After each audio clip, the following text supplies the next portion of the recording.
नमस्कार मेरे प्यारे मित्रों। हम लोगों ने जैसा कि खाद्य श्रृंखला के बारे में चर्चा कर लिया, आज हम लोग अभी बात कर रहे हैं खाद्य जाल के बारे में, फूड वेब के बारे में चर्चा करेंगे। क्या होता है इसमें और इसका क्या अस्तित्व होता है, इसका क्या व्यवहारिक पक्ष होता है, हम लोग इसके बारे में समझेंगे बहुत ही सिंपल वे में। जैसे कि हम लोगों ने खाद्य श्रृंखला को समझा था, उसी रूप में, उसी क्रम में, उसी तरह ही आज हम लोग खाद्य जाल को भी समझेंगे, खाद्य जाल को भी समझेंगे। एक प्रकार से क्या होता है, एक जाल होता है जो एक दूसरे से जुड़ा रहता है, इधर से कोई इधर से जुड़ रहा है, कोई किधर से जुड़ रहा है। जैसे कि हम लोगों ने खाद्य श्रृंखला के बारे में चर्चा किया है, वैसे रूप में ही देखेंगे। जो ये मैं आपको बहुत ही शॉर्ट में और बहुत ही विस्तार में समझाऊंगा, यानी कि जो आपको लिखा गया बहुत शॉर्ट में ही, लेकिन समझाएंगे हम बहुत विस्तार से ही। ठीक, कि खाद्य श्रृंखलाओं का समूह खाद्य जाल कहलाता है।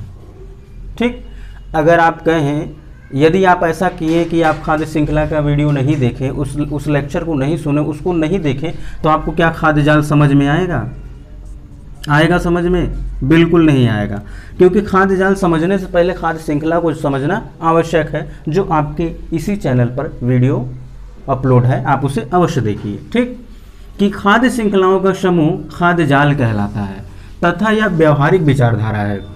व्यवहारिक से तात्पर्य क्या होगा कि ये अस्तित्व में होता है। ठीक, कि जो हो सकता है। वहाँ पे क्या अव्यवहारिक बात हो रही थी कि क्या हो रहा था कि घास को खाई बकरी ने और बकरी को खाया बाघ या मानव ने। क्या ये जरूरी हो सकता है?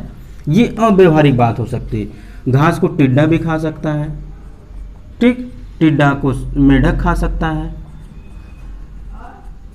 मेढक को सांप खा सकता है, और सांप को बाज या चील खा सकता है, गिद्ध खा सकता है।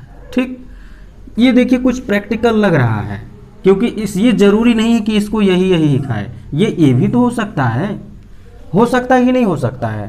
ठीक, और कभी कभी ऐसा भी हो सकता है कि इसको हिरन खा ले, हिरन के बाद इसको बाघ खा ले, या टिड्डे को चिड़िया ने खाया और चिड़िया को किसी अन्य जीव ने खा लिया।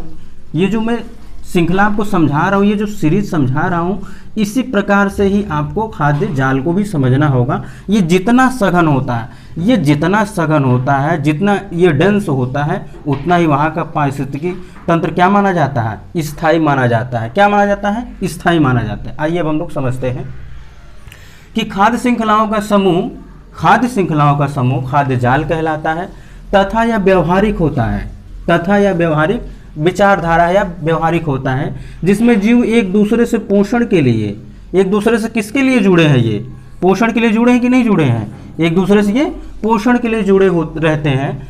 यहाँ प्रत्येक जीव अन्य जीव से या तो पोषण प्राप्ति करेगा या पोषण प्रदान करने का कार्य करेगा। जैसे घास ने क्या किया? बकरी को पोषण प्रदान किया। ठीक, लेकिन ये इससे क्या प्राप्त हुआ? घास को बकरी से क्या प्राप्त हुआ? कुछ नहीं प्राप्त हुआ, लेकिन बकरी को घास से क्या प्राप्त हुआ? पोषण प्राप्त हुआ। ठीक, ये पोषण इसे क्या किया? प्रदान किया, और इसने इससे क्या किया? प्राप्त किया। समझे ना आप लोग कि इसने इसको प्रदान किया और इसने जो है इससे प्राप्त किया। यानी कि पोषण के लिए एक दूसरे से जुड़े तो रहेंगे। जरूरी ये नहीं होगा कि पोषण केवल दे, वो पोषण ले भी सकता है, यानी पोषण की प्राप्ति भी करेगा और पोषण प्रदान भी करेगा। यहाँ पर क्या है कि ये जो घास है, ये टिड्डे को क्या कर रही है? घास जो है टिड्डे को पोषण प्रदान कर रही है, लेकिन टिड्डा क्या कर रहा है इससे? प्राप्त कर रहा है। इस रूप में समझिएगा इसे, कि यहाँ प्रत्येक जीव अन्य जीव से या तो पोषण प्राप्त करेंगे या पोषण प्रदान करने के लिए जुड़े रहेंगे। ठीक, खाद्य श्रृंखला की तुलना में खाद्य जाल अस्तित्व में होता है। ये बात जरूर ध्यान दीजिएगा, ये कथन कारण में आ सकता है, जो कि मैं पिछले वीडियो यानी कि खाद्य जाल जो खाद्य श्रृंखला जो था, उसमें मैंने क्वेश्चन नहीं फ्रेमिंग कराया था। ठीक, इस पे लेकिन मैं फ्रेमिंग कराता हूँ। अभी बताते हैं कि कैसे क्वेश्चन फ्रेमिंग हो सकता है और कथन कारण में भी बन सकता है कि खाद्य श्रृंखला की तुलना में खाद्य जाल क्या होता है? अस्तित्व में होता है। खाद्य जाल की सघनता जितनी अधिक होगी, पारिस्थितिकी तंत्र भी उतना ही स्थायी माना जाएगा। इसका तात्पर्य क्या होगा कि यानी यहाँ पे जितने ज़्यादा डेंसिटी होगी, जितने ज़्यादा जीव एक दूसरे पर निर्भर रहेंगे, उतनी ही ज़्यादा पारिस्थितिकी तंत्र क्या होगी? समृद्ध मानी जाती है। स्थायी मानी जाती है। क्या मानी जाती है?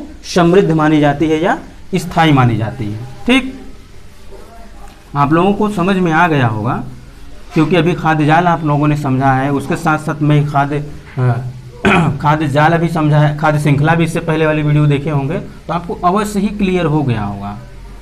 अब आइए, अब हम लोग थोड़ा सा क्वेश्चन फ्रेमिंग करते हैं। एक बार हल्का सा फिर से मैं डेफिनेशन आपको बता देता हूं कि खाद्य श्रृंखलाओं का ही समूह जो होता है वो खाद्य जाल कहलाता है। क्या कहलाता है? खाद्य जाल कहलाता है। अब आप देखिए प्रश्न, खाद्य जाल के संदर्भ में निम्नलिखित कथनों पर विचार कीजिए। ठीक, ऑप्शन 1, खाद्य श्रृंखलाओं का समूह खाद्य जाल कहलाता है। ठीक, खाद्य जाल कहलाता है। ऑप्शन 2, यह व्यवहारिक विचारधारा है जिसमें जीव एक दूसरे से पोषण के लिए जुड़े रहते हैं। ठीक, ऑप्शन नंबर 2, यह तीसरा, यहाँ प्रत्येक जीव अन्य जीव से या तो पोषण प्राप्ति के लिए या पोषण प्रदान करने के लिए जुड़े रहते हैं। ठीक, ऑप्शन नंबर 4, खाद्य श्रृंखला की तुलना में खाद्य जाल अस्तित्व में होता है। ऑप्शन नंबर 5, खाद्य जाल की सघनता जितनी अधिक होगी पारिस्थितिकी तंत्र भी उतना ही स्थायी माना जाएगा। कोड देखते हैं हम लोग, option A, option B, option C, option D. क्या होगा? 1 2 3 4 2 3 4 5 1 3 4 5 और उपर्युक्त सभी। अब आप इससे समझ सकते हैं कि कैसे प्रश्न बन सकता है। देखिए, सारे के सारे कंटेंट को हमने क्या कर दिया, प्रश्नों के रूप में रख दिया। अब आप ऐसे क्या कर सकते हैं, आप स्वयं का भी एक टेस्ट सीरीज बना सकते हैं आसानी से, कि किसी टॉपिक को आपने पढ़ा और उससे संबंधित आपने प्रश्न फ्रेमिंग कर दिए, क्वेश्चन फ्रेमिंग कर दिए। अब इसमें क्या कर सकते हैं, आप चेंजेस कर सकते हैं। अस्तित्व में नहीं होता है, यहाँ नहीं डाल सकते हैं, तो इसमें जो ऑप्शन नंबर 4 होगा वो गलत हो जाएगा। 4 कहाँ पे है, उसको कट करिए। ठीक, तो आपका कोड जो होगा, ये जो ऑप्शन होगा ये भी चेंज हो जाएगा। ऑप्शन अगर 4 गलत हो गया तो आप क्या कर सकते हैं, तो जहाँ जहाँ 4 है उसको कट कर देंगे, इसमें भी 4 है तब ये हो जाएगा। ऐसे ही आप क्या कर सकते हैं, इसको अस्थायी कर सकते हैं कि अस्थायी माना जाएगा। तो अब जहाँ पे 5 होगा उसको हटा करके आप क्या कर सकते हैं, एलिमिनेशन मेथड से प्रश्नों को हल कर सकते हैं आसानी से। ठीक, एलिमिनेशन मेथड बहुत ही बेहतरीन है, बहुत ही मज़ेदार है, इसको आप ज़रूर सीखिए। मैं जो कि बहुत ही पिछले कई क्लासेस में, कई सारे लेक्चर्स में इसके बारे में मैंने चर्चा भी किया, और क्वेश्चन जो फ्रेमिंग करता हूँ उसको एलिमिनेशन मेथड से हल करके भी आपको बताता हूँ कि कैसे करना चाहिए। तो मित्रों, आज हम लोगों ने खाद्य जाल के बारे में समझा है। अब हम लोग नेक्स्ट वीडियो में मिलते हैं। नेक्स्ट वीडियो में हो सकता है, संभवतः हो सकता है कि 10% का हम लोग ऊर्जा का नियम समझेंगे, या फिर नए टॉपिक के साथ हम लोग चर्चा करेंगे। तो आज के लिए बस इतना ही, मिलते हैं हम लोग नेक्स्ट वीडियो में, तब तक के लिए नमस्कार।